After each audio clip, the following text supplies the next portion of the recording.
అందరికీ నమస్కారం అండి.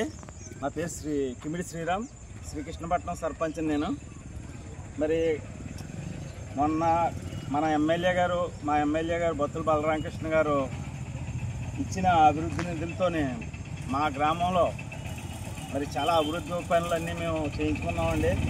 దాంట్లో భాగంగా ఇది మన కొత్తూరు ఏరియా అండి, శ్రీకృష్ణపట్నం కొత్తూరు ఏరియా. ఈ సీసీ రోడ్డు సుమారుగా 200 మీటర్లు సీసీ రోడ్డు, 200 మీటర్లు డ్రైను.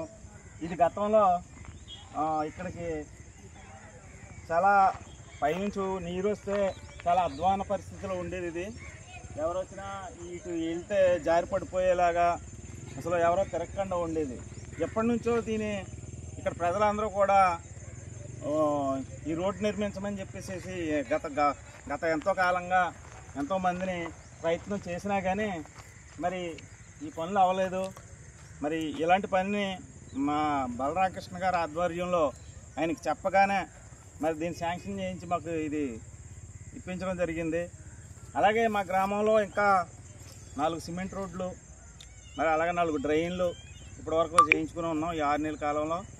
మరి ముందు భవిష్యత్తులో మా గ్రామాల్లో పూర్తిగా డ్రైన్లు కానీ రోడ్లు కానీ ఏ విధమైన అభివృద్ధి కార్యక్రమాలు ఉన్నా మరి ఈ చేయించుకుంటామని సందర్భంగా తెలియజేస్తున్నాం. అలాగే మాకు మా ఊరి మధ్యలో ఒక చెరువు ఉంది.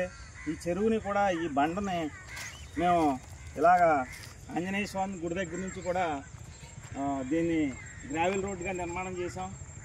దీన్ని ఇలా రింగ్ చేసి సుమారుగా 300 మీటర్లు మరి కనబడే చెట్టు వరకు కూడా దాన్ని కలిపితే మా గ్రామ ప్రజలకు కానీ మాకు కానీ ఎంతో ఇది ఉపయోగకరంగా ఉంటుంది.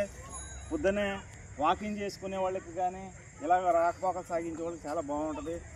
దీన్ని కూడా మన ఎమ్మెల్యే గారు దృష్టిలో పెట్టగానే మీకు పైనుంచి వచ్చే చెరువు కాలకి అక్కడ డ్యామ్ కట్టి మరి ఈ రోడ్ని మీరు ఇమీడియట్గా ఎస్టిమేషన్ చేయించి నాకు పంపించండి. ఆ డ్యామ్కి ఆ రోడ్కి ఎంత అవుతుందో ఇమీడియట్గా నేను నిధులు శాంక్షన్ చేస్తానని చెప్పడం జరిగింది. మరి వారికి ఈ సందర్భంగా మేము కృతజ్ఞతలు తెలియజేస్తున్నాం. మరి గత గవర్నమెంట్లో ఒక చిన్న పని కూడా మేము గత 4 సంవత్సరాలు అయింది మేము సర్పంచులుగా నెగ్గి చిన్న పని కూడా మేము అభివృద్ధి పనులు చేసుకోలేకపోయాం. ఎన్డీఏ ప్రభుత్వం వచ్చి రాగానే మరి పవన్ కళ్యాణ్ గారు పైన చంద్రబాబు నాయుడు గారు మరి వాళ్ళు ఇచ్చే ప్రోత్సాహంతో ఈరోజు ప్రజల్లో మేము ధైర్యంగా మరి నిలబడి చెప్పగలుగుతున్నాం. మరి దీన్ని ఇలాగే కొనసాగించాలని సందర్భంగా తెలియజేస్తూ మా ఎమ్మెల్యే గారికి అలాగే పవన్ కళ్యాణ్ గారికి చంద్రబాబు నాయుడు గారికి ధన్యవాదాలు చెప్తూ సెలవు తీసుకుంటున్నాం.